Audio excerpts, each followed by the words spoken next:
What's going on, guys? Welcome back to the channel. I hope you guys are having an amazing day. If you guys aren't subscribed, be sure to hit the subscribe button down below.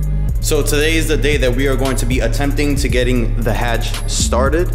So what needs to be done is where I last left off at was installing the head gasket, but then we realized that the tensioner on this engine was actually kaput. This shit is done for. So what I did was I made a stop over at AutoZone, got the whole timing kit. So it's the water pump, idler, or the tensioner, idler, whatever, and then the timing belt. So I went ahead and took the head off. So I went ahead and took the head off because I was also going to clean up the surface right here on the intake side. So I'm gonna clean that up, clean up the head, clean up the block. But first things first is I'm going to be doing the whole timing kit. So the tensioner, water pump, and replacing the belt, get the car on time. Clean up the surface on the intake manifold as well. Clean up the surface on the deck. So once the timing and everything's clean, I'm gonna be slapping the head on, putting the head on time, and tying everything up, and hopefully we should get this car started by today. Yeah, so let me start getting the timing kit installed and start busting these moves. All right, fellas, so we're gonna start by removing the water pump. And in order to do that, first bolt that we going to be removing is the one that's attached to the alternator bracket. So let's get this all loosened up. Loosen it up by hand. So, boom. That bolt is out. Move this out the way. Get that out the way. And then we gotta remove 1, 2, 3. And I think there's another one on the bottom. Alright, so there's 4 bolts. So let's get those loosened up right now.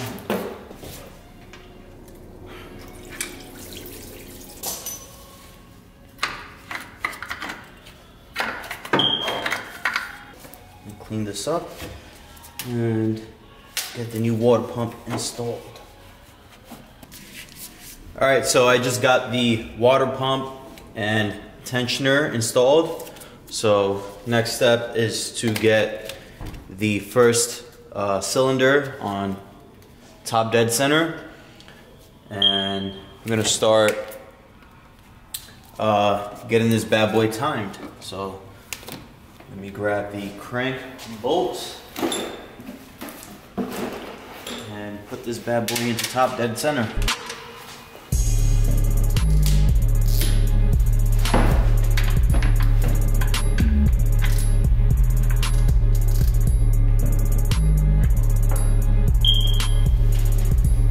And there it is, top dead center. How do I tell that the engine is in top dead center? So on the crank gear on the bottom has a small little notch on the gear itself. So you're supposed to match that notch with an arrow that's on the block. And the way that you know that basically that the engine is in top dead center is both arrows and the notch have to be parallel, and the first cylinder towards timing system, the first cylinder is supposed to be all the way at the top. So first cylinder, top dead center, and both notches and arrows are facing each other.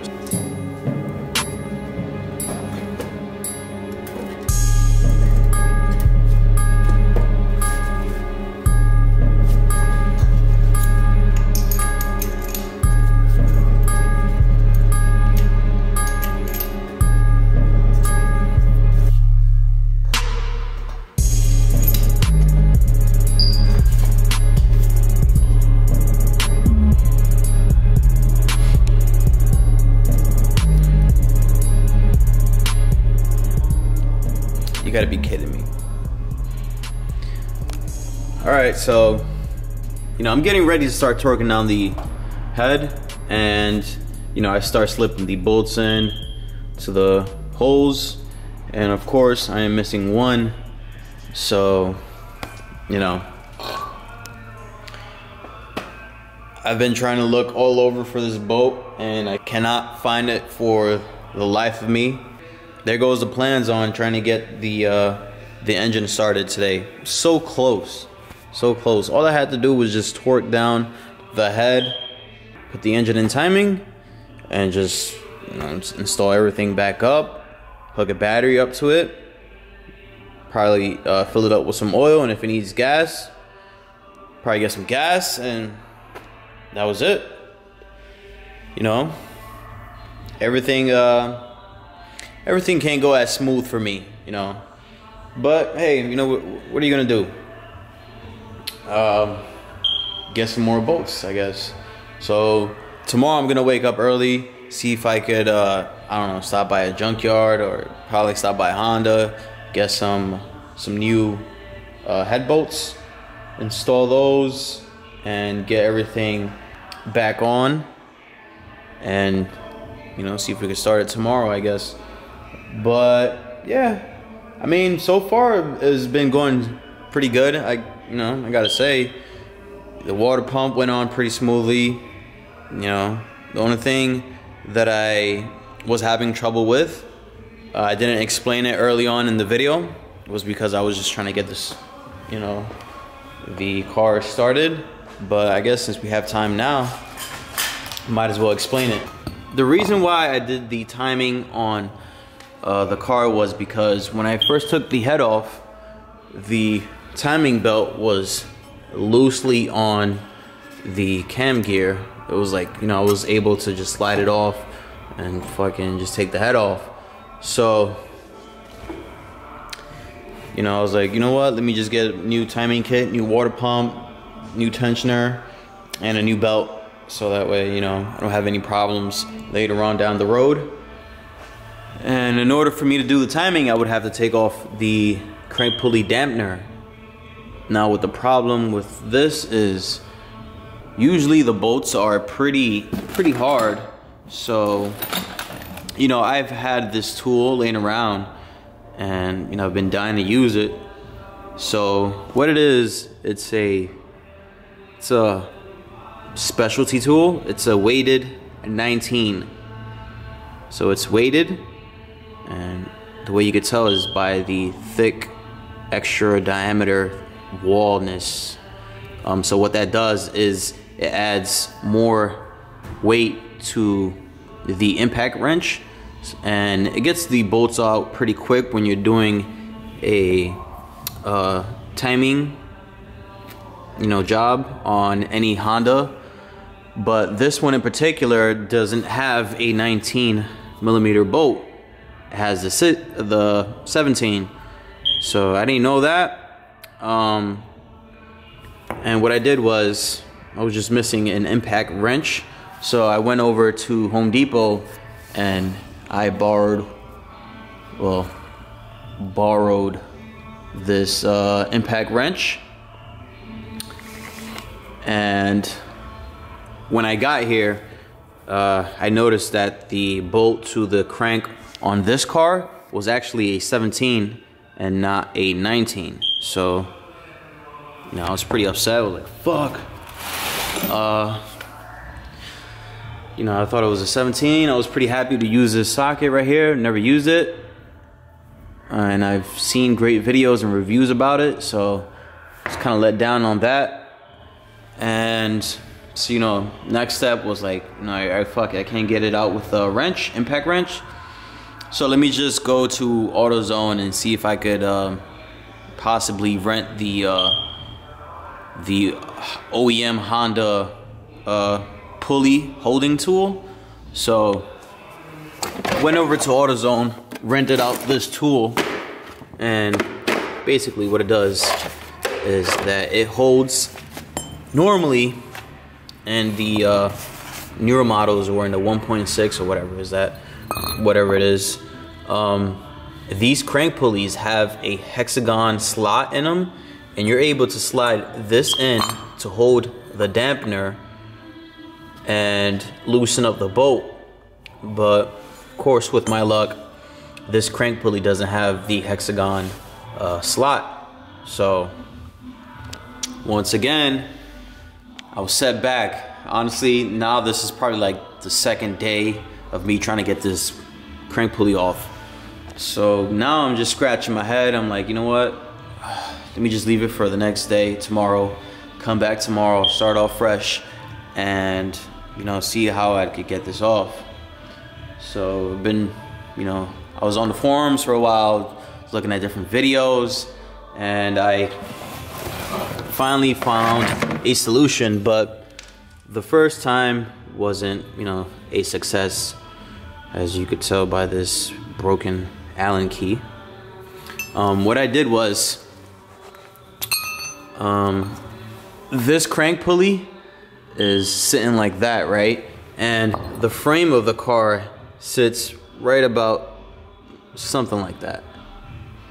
And what I did was I slid this Allen key in while I loosened this. So when I loosen this, the crank will move that way and it would hit the frame of the car. But the first time that I did it, you know, I think I had the engine down. So this will wind up happening was this Allen key broke. So, you know, I tossed that one to the side. I brought out the big brother and tried it with this one. But this time I actually raised the engine back up, and so now it was even closer to the frame. And I put this big bad boy in there, and sure enough, the bolt came loose. And now here we are, postponing this head gasket job for another day. That's part, you know, I guess that's part of, you know, being a mechanic. You're always gonna run into things, and you just have to sometimes take a breather, deal with it, and just come back and attack it even harder. So that's exactly what I'm gonna do. I'm gonna wake up early tomorrow. Let me see if I could find those head bolts and get some oil, do the oil change, get it all buttoned up, and hopefully by tomorrow we should get it started. So I'm gonna see you guys. I'm gonna cut this video out here, and I'll see you guys tomorrow. Peace out.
There it goes.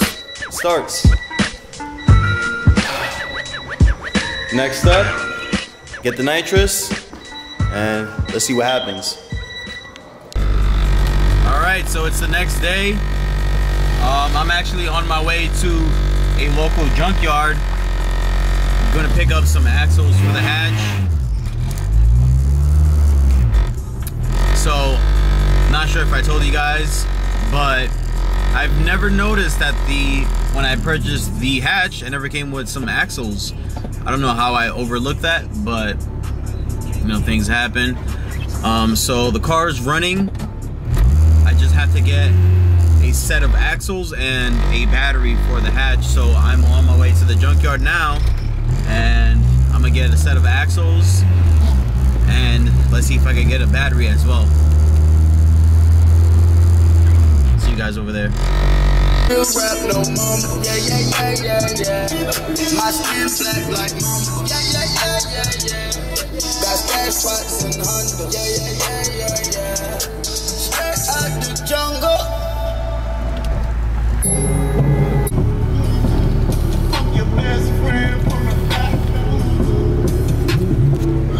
Alright guys, we just made it over here. Let's see if we could grab these axles and get the hatch running.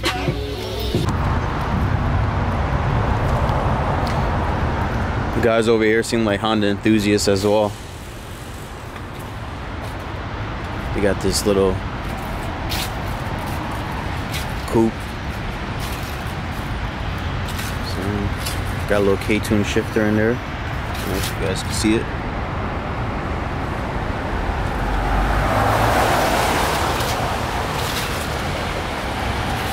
I actually had a coupe like this once before, but I lost it. Parking tickets added up. If you live in New York and you owe parking tickets, they boot your car, you don't pay the boot, 2 days, they tow it, you don't pay the tow and the boot, less than a week, they auction it. So that's what happened. They got that shit. They got this little, another coupe, little EK. It's pretty nice. Looks like it has some S2000 leather seats. Looks to be fucking turbo.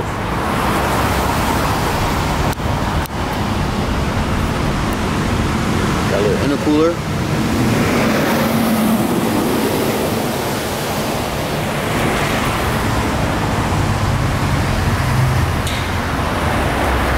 Giant Auto Salvage.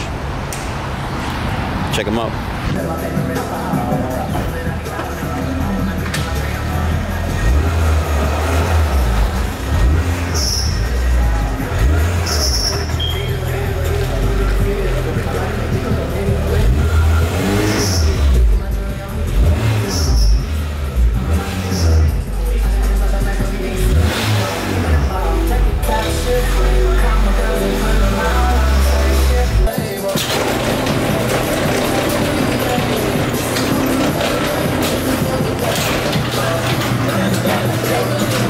What's up, Nick?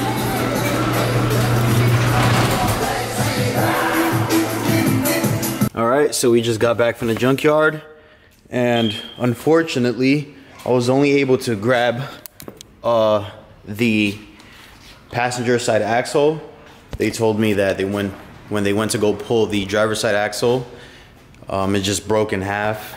Well, one of the CV joints just snapped in half, so he was only able to sell me the passenger side. While I was there, I also grabbed a battery. It's one of their refurbished batteries. So yeah, grab the axle. What's up, Black? So I grabbed one of their axles and a battery. Now the only thing that's left for the hatch is to grab the driver's side axle. I might grab that from AutoZone, just buy brand new. It's like 50 bucks. The axles at the junkyard were $25 and the battery was $50. So it wasn't a bad snatch at all. 75 bucks. Got a battery for the hatch and axles. And this whole time, I'm not sure how I didn't realize that the hatch didn't come with axles. I noticed as like, you know, halfway through the head gasket job, I noticed that the hatch was missing its axles. So I was like, the whole time I was scratching my head, thinking to myself, how did I not, you know, catch that when I was negotiating? How did I not catch that when I was negotiating with the old owner of the hatch? So yeah, the hatch is pretty much ready to go. She's ready to get the nitrous. Like I said, I just have to grab the driver's side axle. I already have a battery and passenger side axle for the hatch. And as I showed you in the previous clip, the car starts, it idles normal. There's no misfire, anything like that. So in the next video, I'll most likely be handling that, you know, just finishing up on the hatch, just installing the driver and passenger side axle, installing the battery, get it running, take it around the block, and see how it runs. But yeah, besides you know, finishing up on the hatch, I'm also going to get started on the GSR trans for the Taggy. So I already received the synchros from Synchrotech. So in the next video, I'll be disassembling the GSR trans and installing the new synchros. So here's this is the box with the brand new carbon synchros for the GSR trans. And yeah, next video, I'll be installing those. I'll be disassembling the transmission and basically showing you guys how to, you know, freshen up your trans, install some brand new carbon synchros, change out the bearings, and basically refreshen up the, basically reman. I don't want to say reman because then you have to change the sleeves and stuff like that, but it's basically, you know, a refresh, I guess you want to call it. But yeah, so that's pretty much it for this video. Hope you guys enjoy this video. If you guys want to stay tuned on the Honda Build Challenge car, which is this hatch right here, and the setup that I'll be going with is going to be an H2B on the bottle. So this is an H23A motor, non-VTEC. So yeah, like I was saying, I'm going to be running an H2B setup in the hatch, which is this H23A non-VTEC motor, and currently running the ITR transmission in the Taggy because, like I said earlier, I'm going to be refreshing the synchros on the GSR trans, which is right over there. And that trans is the original trans that came with this car. So yeah, H2B Type R transmission, and the hatch is going to be the setup I'm running with and for the Honda Build YouTube challenge. Yeah, that's pretty much it. Like I said before, I hope you guys enjoy this video. If you guys want to stay tuned on both of these cars, be sure to hit the subscribe button down below. And if you guys enjoyed this video, give it a thumbs up. See you guys in the next one. Peace out.